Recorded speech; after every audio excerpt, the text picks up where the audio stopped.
and welcome back to another episode, a fan mini episode of Catch That, where we talk to R&B music fans about their favorite songs and get to know them in that way. I am Naturally Alise, and that's my bro. JR. And today we are welcoming a good friend of mine, Omi. Hey, boo. Hi, hey, sweetie. How are you? I'm doing great. So tell the folks a little bit about yourself, as much or as little as you want folks to know. Okay. Well, first, I love Alise, so that's important for us to just go ahead and get that. Just go ahead and say that, because I do. And I also live in the Bull City, also known as the occupied land of the Occaneechi-Sapona Nation. I'm originally from Eastern North Carolina, a place called New Bern, and I also lived about 11 years growing up in the Prince George's County, Maryland area. So, okay. My introduction to music came through WHUR, right? So we would listen to WHUR on the radio, but my dad also had a pretty significant vinyl collection, and he had a reel-to-reel, right? So it was like, I don't know, 4 to 6 hours of consecutive music on this big giant reel-to-reel, and they would have automatic playback. So there was music always in the house, always, and you would get your tail tore up for getting too close to the reel. You know, Yeah, that's a stay away from the reel. So I love music. Music is my happy place. Music is my resiliency practice. I play music for my ancestors all the time, especially on Sundays when I'm doing rituals. So, and then Alise and I connected through our love of vinyl. And I'm going to tell y'all a secret that I'm embarrassed to say. I don't own any vinyl currently. I don't own one vinyl. And so I love it so much. And I've been thinking so much about, like, all right, I need to get into a dedicated practice of rebuilding some of these treasures that I grew up with, because there's so many of them. So I'm really glad to be a part of this conversation. What else would I say? I've been doing social justice work for like 25 years. And I am the curator and creator of the Black Girl's Guide to Surviving Menopause, which is a podcast and a multimedia project centering the stories of Black women, Black femmes, and Black non-binary people talking about menopause and aging and how they're experiencing change and love and sex and pleasure and rage and joy and healing. So that's me. Yay. Yes. Omi is one of this, and I'm not gassing you, like one of the dopest people I know, like straight up. Yeah. He already seems like it, like for real. The energy, baby. Yeah. So, Miss Omi, what song did you pick for us to talk about today? I picked Bernard Wright's "Who Do You Love," which came out in 1985. And it came out, and the reason why I picked this song is it came out my senior year in high school. And it was absolutely one of my favorite songs from my senior year in high school. And it's also a song that my cousin Cheyenne and I were born the same year. And we graduated from high school the same year. And if I pick up the phone right now and start singing "Who Do You Love," she'll kick right in. So it's one of my favorite songs to sing with her. And it's also a song that I could play in the car over and over and over again. Mm-hmm. Nice. I love friend connections with songs, because the song that's like that for me and JR is Shalimar Make That Move. Come on. Yeah. Absolutely. That's like our connecting. Yeah, it don't even matter what part each of us is at. If it don't matter, we jump right in. That's right. Find your flow. Just find your flow. I love, that's my favorite thing to do with my friends, is like be in a car, vibing, singing, or if we're cooking together and I put on some music and we in the kitchen vibing or singing. Like, I love it. So what about this song makes it your favorite song, or one of your favorite songs, I should say? So the words of the song. So this guy is basically telling this woman that he's in love with, listen, I used to be a cad. I had I was running the sisters. I was running them. But and it's not like he's apologizing. He's like, dude, this is who I was. This is how I was running the sisters, and then I met you. And I was not expecting this. You taught me how to love. I want to love you. I mean this. And she's like, well, who do you love? And he's like, girl, I'm in love with you. And she's like, are you sure? Are you sure? Sure as the sky is blue. And he's like, he is waxing poetic in this about how much he loves her. Yep. And and she's like, I don't know if I believe you, because I know you're a player and I know you've been this kind of person. And he's like, listen, I'm gonna do whatever. It's just like I promise you I'm not on the make. I promise you I'm not on the make. And it's just, the video is really cool because it's like it's very playful.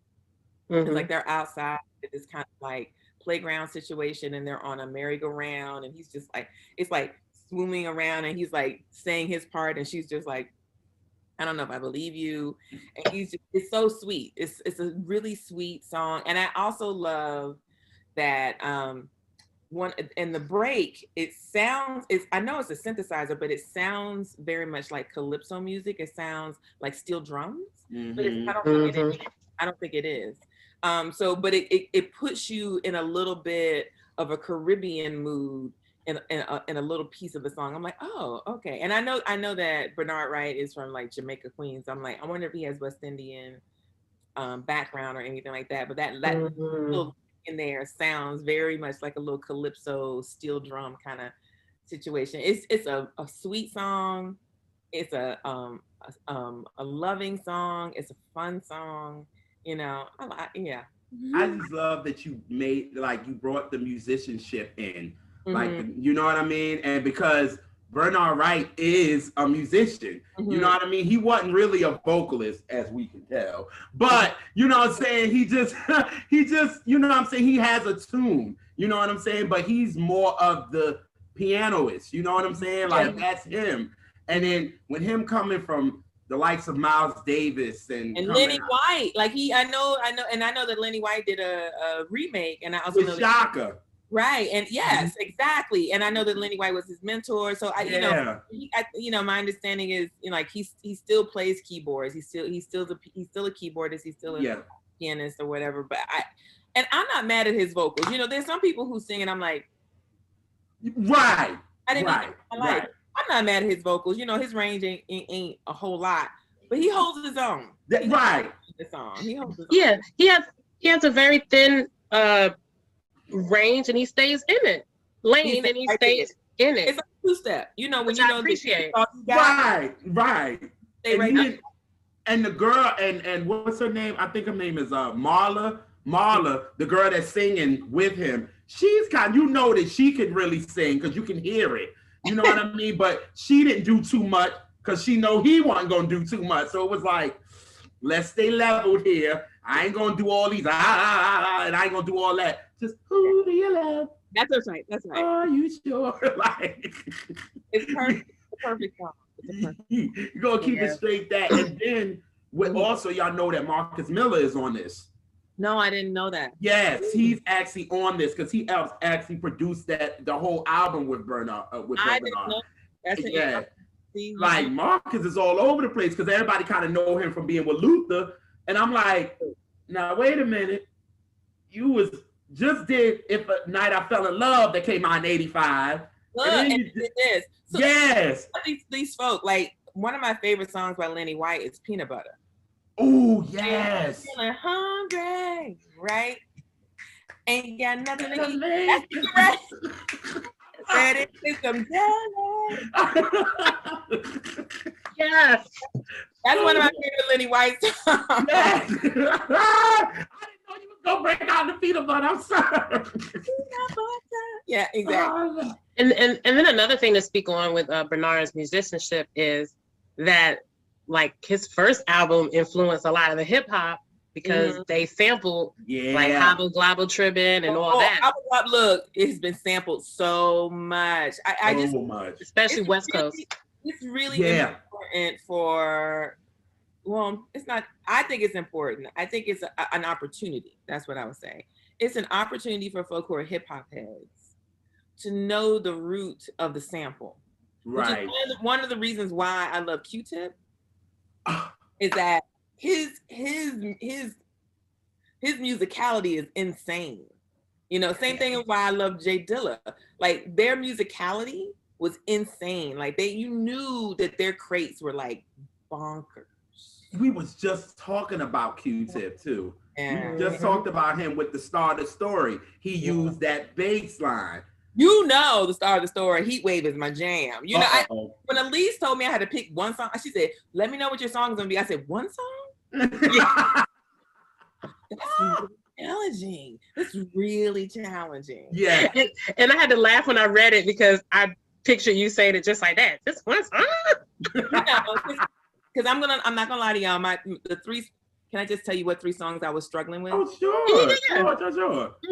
Okay. So at first I told Alise that I was gonna do "Don't Disturb This Groove" by The System. Girl, and I was listening to it all day trying to get ready, and then Alise hit me, was like, she changed her mind. I was like, for real? She was like, yeah. I was like, what is it? And she was like, Bernard Wright. Who do you love? I said, okay, I like that one. Right. So that was one. Yeah. Another Star by Stevie Wonder. It was another one. But the reason why I decided on Bernard Wright, it was not that I feel like this song trumps those songs. Mm-hmm. It's because I was 18 years old when I heard this song, and I was getting ready to go to college and call myself being in love, and you know, it's just like all of the things that are wrapped around this song. There's so many memories wrapped around this song, and honestly, like the joy I got from singing this song with my cousin, it is definitely, you know, it's one of those songs that will always bring me so much joy. Yeah. But I would not say musically that it trumps Star of the Story or Another Star or anything like that. But it is definitely one of those songs that takes me back. It helps me time travel. And it makes you feel good when you hear it. Like, it's just a nice little shoulder bop like to it. It makes me feel like I have a crush on somebody, you know, where it's yes, a little crush, a little bit. And being like, girl, you know, I just want to you need to stop lying. Mm-hmm. How did you feel when you first heard the LL Cool J lounging when he sampled it? Okay. How did you feel about that? Ooh. I was like, oh, okay. Yeah. Okay, so I have an explanation about that. So I've heard Bernard's version all my life. But you know, when you got those songs that you listen to and you really don't pay attention to it, no disrespect. But I didn't pay no, so I was just like, okay. And then when I heard LL and Total Dude, I said, wait a minute. I heard this before. I'm like, wait a minute. What's this? And I was like, yeah, I was like, to some, wait a minute. Who do you love? I was like, oh, and I went to my mom. I was like, Mom, right? And she was like, Bernard Wright, baby. I was like, okay. And I think also, truthfully, y'all, because I love this song so much as a young woman, and because I bopped to the song hard when it first came out. When L dropped that, I was like, okay. But you know, it's the same thing with most hip hop songs that have like a sample that's really strong, that is from something from my childhood or from when I was in high school. Like, I'm like, oh, okay, I nod my head to it, and I'm like, I see you, but I'm always gonna love the original. I mean, look at the girls. Yeah. Look at the girls that was doing it. I mean, they didn't give you vocals at all anyway. So I know, you know. Yeah, we have a running thing about Total, so he's being very, very bad. What's your thing about Total? Oh, we just not very nice. You know, okay, we just say production really helped them girls. You know, I have said many times when I'm listening to certain groups, I'm like, I could be a singer. With Total, yes, anybody could. Yeah. You said anybody could. That's really funny. But yeah, I thought it was fine. I liked it. You know, but you know, it's not one of my favorite LL songs. But oh no, even though it's better than the original Lounging, though. It's fine. She's not giving me nothing. She like, it's cool. You know, it's not one of the songs where you would see me in the car. Yeah. Oh yeah. Oh Absolutely not. Absolutely not. Yeah, I got you. No. Yeah. That's what I mean by fine. If I don't like it, I'll say I wasn't a fan. I didn't feel one way or the You other. sound like that one. You sound like that one. Well, that's why like, we're friends. yeah, she like, nah, it didn't really hit me like that. Or if Elise really don't like it, she'd be like, no, I just don't like it. I don't like it. I'm not a fan. I would say that I'm not a fan. Yeah. If you like it, that's fine. Yeah. So how has the song affected your life in any way, or how you listen to music, or anything at all? There are certain songs that I will put in rotation when I need a certain feeling. Right. Right. So here's an example. Like last Sunday, I was doing a lot of ancestor work. So it was a Coltrane, Lush Life, Johnny Hartman kind of day, right? Everything was in that kind of mood. Right. Right. So very smooth and easy, soft and easy, a little melancholic, but sweet and easy. Like, right? Yeah, just like that. wavy, you know. Wavy. And then when I'm in a little, kind of sexy mood, I'll throw on some Minnie Riperton, I'll be like, right. So whatever mood I'm in, I find my soundtrack. Right. And Bernard Wright's "Who Do You Love" reminds me of, it's not the truth that we don't have crushes as we get older, but as somebody who's in their mid 50s, I'll be 55 next year. She looks flawless. 54, no. I'm sorry, I just had to say it. JR gets excited. It's okay. I receive it. I don't want to look younger than I am. I just want to look like a vibrant 54. So I'm okay with it. Yeah. So there are certain songs that remind me of feelings that I don't always think that is accessible as you start to get older. We get a little jaded as we get older. We experience heartbreak. As we get older, we realize that, some things aren't meant to last as we get older. And so when you have a song that reminds you of the playfulness, the sweetness, the pureness of first love or a crush, when you're just like, oh, yes, right. When your face gets hot and you're like, oh my God, there they are. Yeah. And you make that connection with that person and you're like, I'm really digging this person, but I know they ain't shit, man. I don't know what I'm gonna do. Or not that I know they ain't shit. That's not fair. They have a reputation for not being a ain't shit person, or somebody who's not faithful, or someone who's a player, or somebody who has never been committed to one person. And so this song kind of brings all of that kind of memory back up of being young, having a crush, really feeling somebody and not being sure, like, should I really give this person a chance? Because there's some sparks flying between us and I'm digging them and I think they're digging me, but I'm about to be like, you know what? I'm not messing with you because I feel like you're gonna hurt me. And they're like, no, not gonna hurt you. You're like, are you sure? And they're like, I'm sure. And it's just like this earnest. He's so earnest in this song. And he's also coming clean. He's like, look, let me tell you, look, I used to be the great pretender. Listen, I know this is real, girl. For real, this is real this time. And she's like, okay. And he was like, let me prove it to you.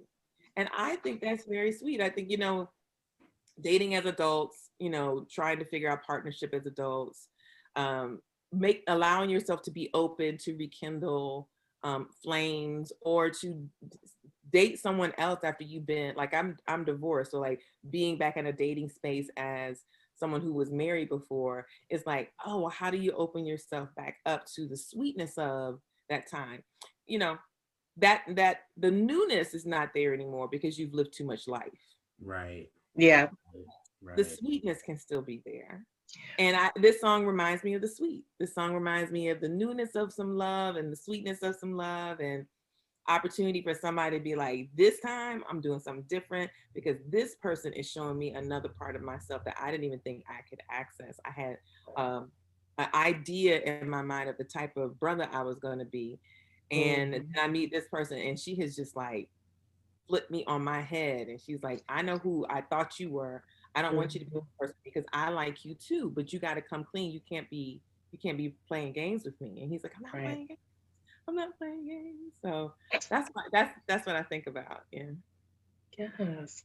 I wore the right shirt today then. More love. Yes, like Yes, she broke it down like she said, it's kind of like going back to like your first date or something like that. You know what I mean? That innocence of the song. You know what I mean? Like the song. When I listen to M2May's Juicy Fruit, it reminds me of when I was a sophomore in high school and I had a major crush on this brother and he asked me to slow dance to Juicy Fruit at the high school dance. So whenever I hear that song, I am transported back to 1983. Oh wow! Forget about it. I got what? So what I had on? I had on a white and black polka dot mini skirt and a crop top with some yellow neon bangles and some big earrings. What? Oh God! Because that's my mom and dad's first dance at their wedding. Are you kidding me? Yes. That is my mom and dad's first dance at their wedding. And then it's so crazy because my father's favorite MC is Big. And he used it for Juicy. Come on. So it was just like, it's crazy. So, oh my God. So anytime my mom would hear that, it'd take her back because my mom is widowed because my dad passed. So anytime she thinks about that, she hear Juicy or she hear Juicy Fruit, it takes her back to a place like, this was our song. Wow, you brought that up. I can't wait till mom to see this. That's what it does. It's just like, where am I right now? What did I have on? What was I looking like? Who was I crushing on? Who was I dating? What was going on in my life in that period? I was preparing to go away to college in 1985 and everything was just like in transition, in flux. It's just like, this big step in my life. And this song was one of those good songs. And me and my cousin, she was getting ready to go to college and I was getting ready to go to college. Right. And we listened to it when we were freshmen too. We would like be in the car and she'd be like, girl, you know what I got in the car? I'm like, what? She got that Bernard Wright. And she would put that on because she, cassette tape, we would make our own tapes and she'd be like, boop, and she put it in there. We'd be in the car, listen to her little cassette. It was the best. I love it. The cassette. These kids will never know. We made our own mixed cassettes. Come on, we waited to the radio and we waited till our song came on to record. And then pause, and then take it and then pause. So it would be seamless. Yes. On that mixtape, she had Bernard Wright. She had D-Train. She had. Ooh, which one? Like. What, something on your mind? Something on your mind. Keep on. Keep on. Dang. She had. We love us some D-Train. Last night, a DJ saved my life. Oh my God, where's that cassette now? That cassette, I don't know. I need to text her when we get off this and be like, cousin. Yes. That cassette is probably somewhere on Morgan State's campus.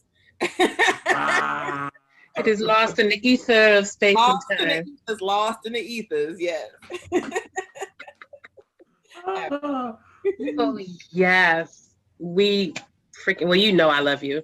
And thank you for doing this with us. We definitely want you to come back. My pleasure, y'all. It was my pleasure. You got to pick another song. Junior, I'm gonna be playing this all weekend. I'm gonna be playing all week. I'm be thinking about now. Y'all are gonna be part of my memory that comes up when I play. Yes. Now y'all have become attached to the song. Oh. I love that when that happens because Elise and I, that we love Reese. Is that how you say it? Reese. Rez, yeah. Rez.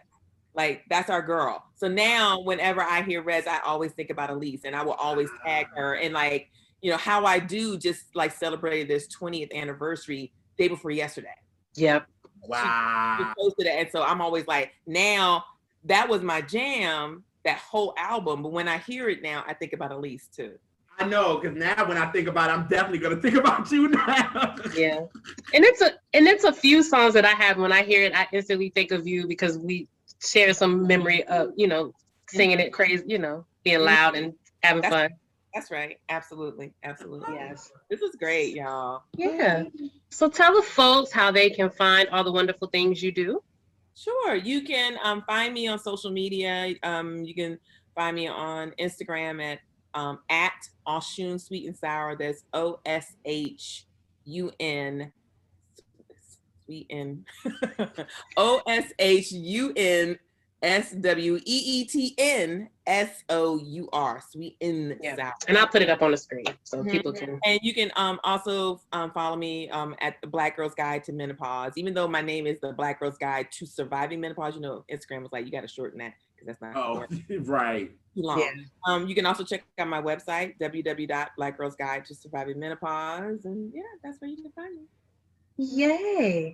So we thank you and we thank all our viewers for checking back in with us. We are the R&B representatives, Naturally Alise and JR, and we'll see you on the next Catch That. Hey y'all, and welcome back to another fan mini episode of Catch That, where we get to know people through their favorite R&B songs. And I am Naturally Alise, and that's my bro, JR. And today we are talking to my real bro. We are talking, even though JR's my real bro, like it's not all blood, but my blood brother, Neal. Hey, Neal. Hey, how y'all doing? Good. Great. So tell the folks as much as you'd like to about yourself, and then we'll jump into it. Well, my name is Neal, of course. I work at a radio station. I work at Duke's radio station. We do mostly underground hip hop, but I'm a fan of all types of music, and I've been a fan of all music since I was a kid. And you know, I love y'all show and what y'all do. So I'm honored to be here. Oh, family. So tell the good people what song you chose to talk about today. The song I picked is my favorite song by my favorite R&B group, and that's "I Wish It Would Rain" by the Temptations. Ooh, yes. So when do you remember first hearing "I Wish It Would Rain"? First hearing "I Wish It Would Rain" had to be like 5 or 6 years old, just because, you know, the movie used to play all the time on TV, and that's my favorite movie of all time. That's what got me into the Temptations. But I know my parents had the Phoenix Rising CD that came out in '98, and I used to listen to that all the time, just in my CD player. Like everybody else was listening to 50 Cent and all that, but I was like, nah, I like this album right here. And they had the albums in the house, and I would go play all the albums and stuff. And I came across that song one day, and I was like, this sounds sad, but it sounds good. And ever since then, that's been my number one. Yes. So why a little bit deeper, why is it your favorite song? Like, what about it really pulls you in? Probably just the emotion behind it. Not only the emotion of like the pain in David Ruffin's voice, but like the lyrics. Those lyrics are just, if you ever been through heartbreak before, that's some real stuff. Like, I wish it would rain. I'm so sad. And me being a guy, like, I don't know how it is for females, but me being a guy, it's like, I can't show everybody else that I'm sad. So I wish it was some way I could just let all these emotions out. Whew. Oh, like, I don't want him to stop talking. I'm sorry. I'm sorry. So y'all know when it gets to Motown, I can just let the end. When he talked about Phoenix Rising, my mouth was open. I was like, please keep going, please. But yes, this song is very sad, and the writer of the song, what's his name? Roger Penzabene. Yes. You better know. Okay. Yes, I love it. He actually wrote the song because his wife was cheating on him, and he actually killed himself. Yeah, like a week after the song came out. Yes, a week after the song came out, he killed himself. Yeah, I went to see the Jesus. I went to see the Temptations in concert at the state fair whenever they was at the state fair. Mm-hmm. And before they sung that song, Dennis Edwards, he actually talked about that. Did I say his name right? Yeah, Dennis Edwards. Yeah, it sounded wrong. It sounded wrong for some reason, but yeah, he talked about that. And I was like, yo, I never knew that. I was like, I had to be like 15, 16 years old, but I was like, I never knew that. And then he wrote a couple other songs on that, the I Wish It Would Rain album. Yeah. And it's like, that whole album is just sad. It really is. Sad. It really is. And that hit that he wrote, it's the first song on the album. What is it? I'll Never Love I Wish Another. I Could Never. Yes, that's it. And he wrote that, and it's just like, yo, he's so sad, and it's to know that he killed himself, and to know that he killed himself over that, and it's just like, now you see how sad the song is. Right. Like, this is terrible. Oh my God, I'm really talking to a Motown historian. I love this. This is my favorite episode already. We done. I'm sorry. Yeah, and I love the harmonies on this particular song. You know, of course, Temptations are known for that, but it's something about the harmonies on that song that are just over the top amazing. Yeah. Do y'all like, because for me, the Temps classic for real, but do y'all like Gladys's or Marvin's version, if y'all heard it? Well, I might get in trouble for this, but I'm not really a big Gladys Knight fan. Oh, we went up, then we went down. I'm playing. Why? I don't know. I just never could. I don't know. I just feel like I really don't know. I really honestly don't know. But you're not the only one. It's a lot of people. Even our girl in our group, Renee, me and her kind of go back and forth, but she was like, she was like, I'm just not a Gladys fan. I get it. She can sing. I'm there for it, but it's something about her that I can't get. But yeah, I really don't know what it is. But I wanted to say that because Gladys's version has, what's his name? James Jamerson playing the bass.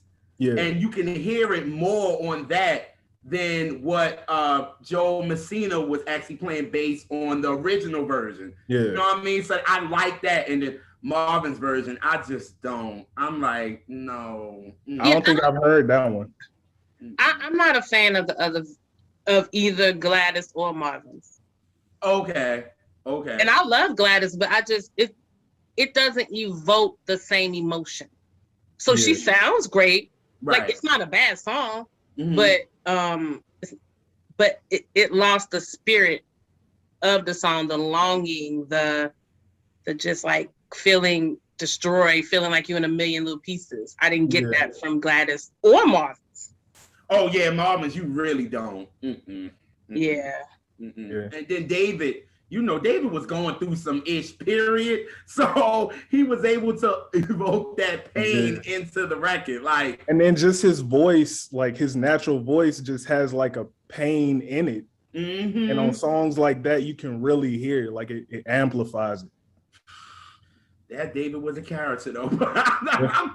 He was a character though, but that man know he can sing. You know what I mean? Like, it's like I see people on social media, I think Elise saw me responding when people would be like, David was the best voice of Motown. And I'll be like, oh, now wait a minute.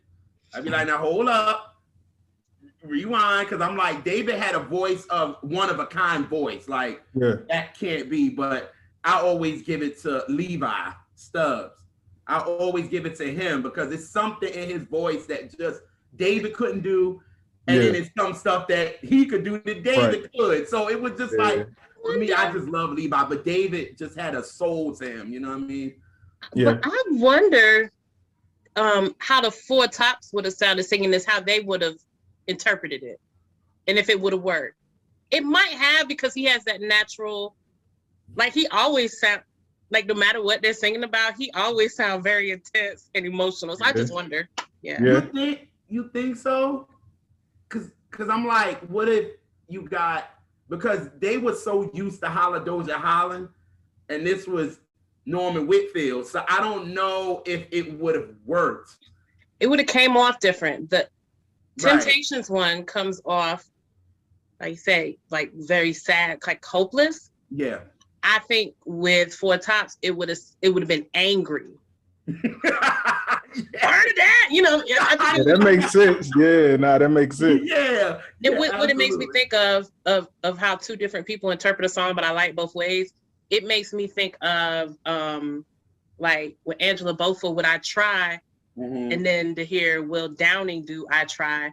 And Angela sounds angry, like she's mad, she's ready to fuck up, like, But Will's, it just kind of sounds, it's just kind of sad and kind of defeated. It's like a different feel, but I like both.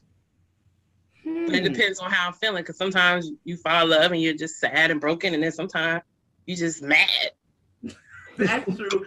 And I mean, shoot, who knows? They probably did record it. You know, everybody recorded everybody's song in Motown during that time. Yeah. So who knows? They probably got one in the vault somewhere that we never heard. And you know, the Temptations and the Four Tops used to do like Temptations versus Four Tops, and they would do each other's songs. So I'm pretty sure it's out there somewhere. The original verses. Right. It's somewhere because it's in the vault. Because Motown keep bringing stuff out, like unreleased stuff, and they just brought out the unreleased stuff from 1967, and you like, well, damn, I didn't know this person did this, and I didn't know this person did this. Like, I would love to hear it. Damn, Alise, damn, I would love to hear that now. I want to see what the Four Tops is. Every time I'm like, what is so-and-so saying? What would that I would love to see how that would be crazy. Yeah. So, how has this song either affected your life in any way or affected how you listen to music? Well, I can talk about how it affected my life. Whenever I go through a breakup or I'm just sad or anything like that, that's one of the top 3 songs I play. And it helps me understand I'm not the only one feeling like that. Which is emotion. Yes, I'm sorry. Go ahead. Good. And that one is like we talked about, that one is sad. So it helps me understand my sadness, because I'm not used to having feelings and being like dwelling on something for too long. And it's like a 2-minute song, so it's like get in, get out. And that's good for me. I know the other 2 songs, like If You Think You Lonely Now, that's like when I Want to Be Petty. And then Ghostface Killer, I know this ain't a rap podcast, but Ghostface Killer got a song called Wildflower where he just snapping. That is the most vulgar song in the whole world, and it's one of my favorites. It's like those 3 give me all, like, those are the feelings I go through whenever I'm feeling down or whatever. It's like I'm angry. It's like I want to be petty to this person, and then it's like, nah, just go ahead, ride it out, be sad. Everything will be all right, you know. Because after the rain, sunshine. So I wish it would rain, and then I'm good. Mm-hmm. With a word. Yeah. And it made me think. I was just on our live last night. I was telling JR about how when songs come out and you hear the pain, or if you read something, you hear or read the pain, and you're like, oh, wait a minute, it ain't just me. Yeah. And how freeing that is. It's like, okay, so the world ain't picking on me. Everybody goes through this. I can get through it. Right. Yeah. That's some deep lyrics. I'm literally like playing it in my head right now. I'm like, yeah, like you always sing it, but mind you, for me being an emotional cat, you would think I would go to that, right? And I don't. Now, thanks to y'all, I know what I can go to now. But I'm like, he's like, you get in and you get out, you know. Right. You don't. But that's a good metaphor for life. It's like you feel it, feel your feelings, you know, go off, and then you come back. Yeah. You can be there, but just don't stay there, you know. Right. Yeah. I like that. A quick, because see, I'll be needing a 6-minute song, have me all up in my feelings, getting up there crying, being mad, want to go in. And then after it's over, it's like I'm like, I'm emotional out. Like I ain't got no more feelings. I'm just like, I'm exhausted. Like that. Tired, yeah. But like you said, 2 minutes, you in, you out. Like done. 2 minutes and 20 seconds. Get it out. Done. Yeah. Yeah. So I guess I should just listen to sad songs from like the 60s. So because all them songs is 2 and 3 minutes. Yes. Right. It's real quick. The hello. They had to fit it on that 45, yo. They couldn't play no game. Right. Right. And that made it easier for radio consumption, like, Mm-hmm. because I mean, I know we have short attention spans now, but humans always have had short attention spans. So I think that's why Motown formula works so well. Right. Right. Like we're gonna pack this all into this tight package, and you get it. Yeah. Speaking of the Tims, I gotta ask you. So, who do you think, as far as their best producer, would you say it was Smokey? Would you say it was, Norman? Would you say, hey, I even get Barry Gordy? He ain't getting no hits from the guy. But I like Norman, but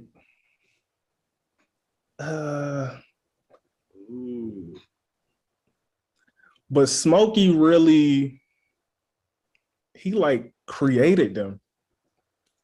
In a way, like he gave them their big joints. It's not like Norman didn't, but it's just it feels a little different. I don't know if it's because the lineup changed when Norman really took over for the Temps. Right.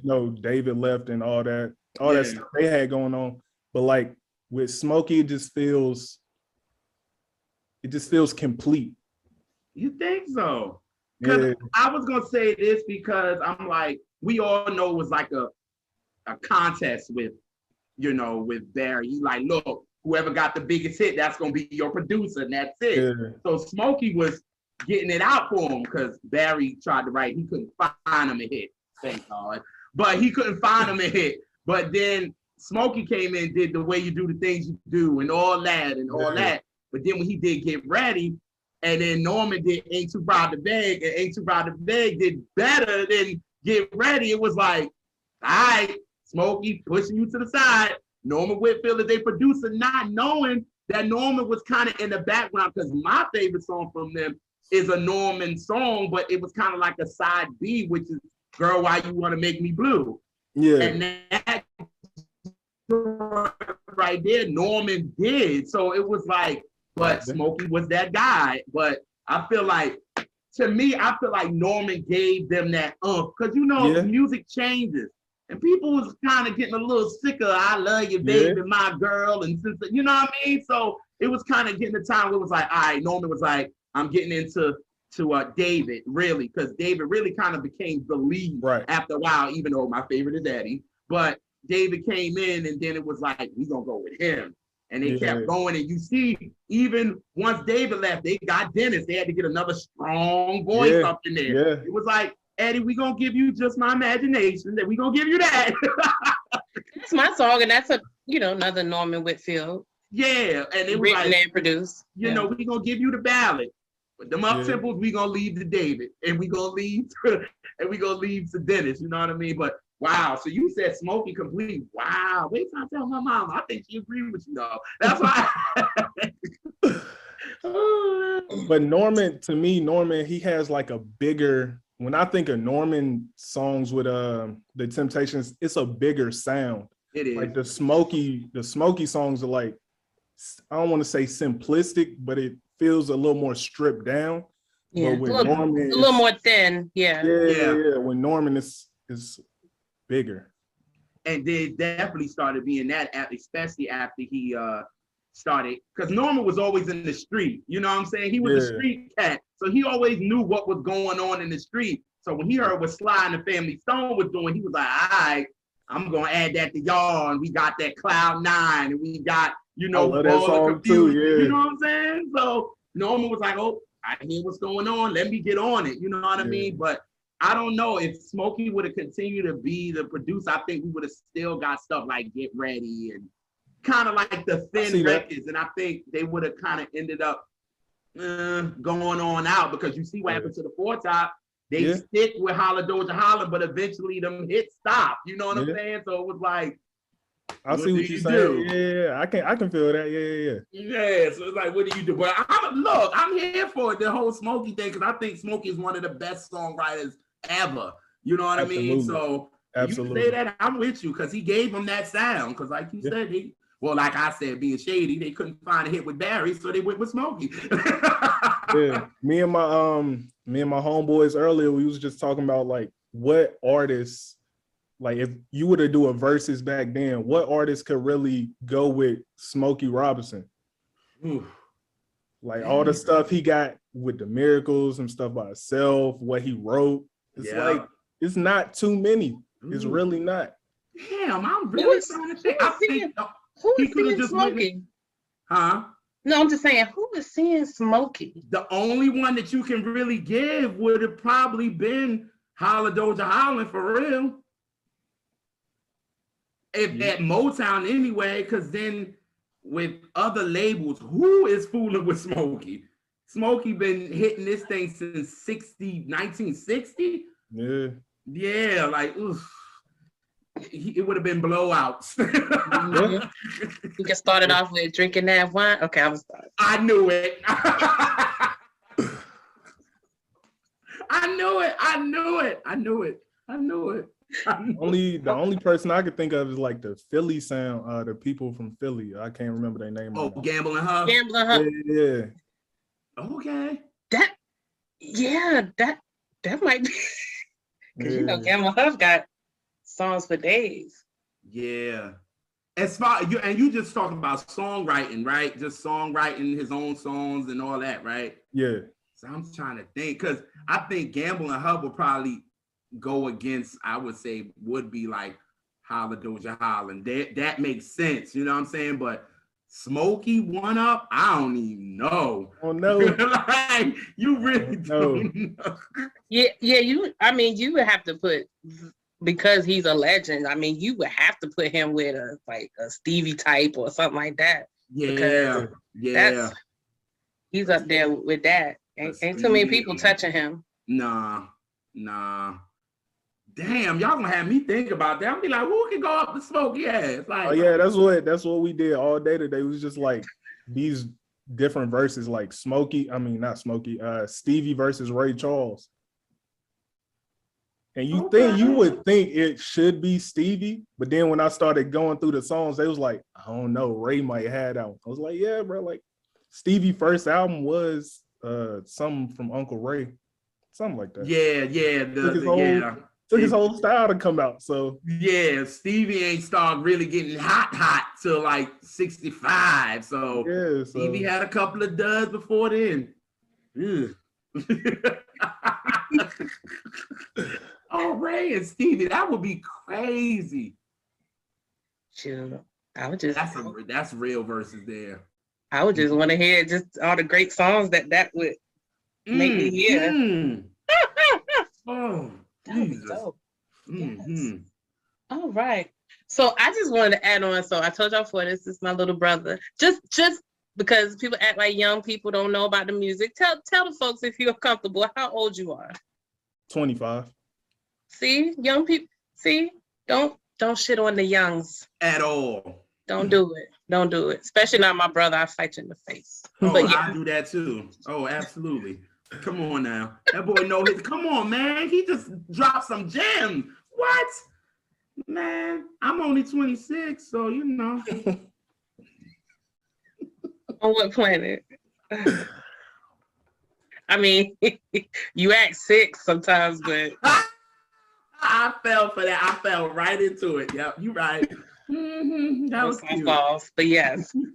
So tell the folks how they can find you if you want to be found out in these internet streets. My Instagram is _BabyShack __ and my Twitter is ice water, that's one word, _2 and then cold. All right. And you're still doing your podcast, right? Yeah, that's what we did today when we was talking about the verses and stuff. Okay. Tell folks about your podcast. Yeah, it's called Steel Sharpens Steel. It's on all the like music platforms where you can find podcasts at. It's me and my homeboys. We usually chop it up about music, pop culture, and movies, really. And we just, it's really just debates because we don't never agree on anything. So go ahead, like talking. That's really what we do. Yes. Yeah, I try not to agree with my co-host when I can help it. It makes for a better show. It really makes for a better show. Yes, because we were saying on our regular Catch That, we low-key kind of like when we talk to a musician and it's about an album that we don't necessarily love or don't like at all. Yeah, we like that. It do make a better show. It really does. Ain't no front. I'm like, John, look and see what they pick. He like, ooh, this one finna be good. And then they be trying and it change. They join and me and Alise be like, we respect it, but it don't help. I feel that. I can definitely feel that. It's like you made points. And a lot of time it makes me, for one, learn more about the song and learn why people like, why that's, influential for them. But it also just, it made me go back and listen again. And sometimes my mind will kind of change about certain songs. I don't go all the way over to loving it, but I'm like, okay, I see what they did there. I respect it. So yeah. See, I'm stubborn, so it's not. I usually ain't gonna change my mind. No, I agree. I'm like that. I respect it, but no. If they were trying to make me a Drake fan, I'm like, nah, you can keep that. Ooh. And too many, nah, not doing that. Oh no, please. Yeah, can't do it. Can't do it. We're terrible. Yes, that I respect. But yeah, we thank you for joining us. This was dope. I knew you knew your shit about the Temptations, but I ain't know you was gonna make me proud like that. Oh yeah. Yo, you even know who the writer was? Like, son, like you know. I love that. We could have gave your brother an hour and a half and we would have been all right on this. Well, then he just got to come back. Yes. We can talk about his other song. Definitely talk about that one. That's going to be a whole lot of fun. A whole lot. Because I'm going to be mad in it. Yeah, John will go off. But yeah. But yeah, again. It. Yeah, I appreciate it. I'm glad you say yes to do it. Yeah. I'm glad you invited me. Yay. So, thank y'all for watching, and we will see y'all on the next episode of Catch That.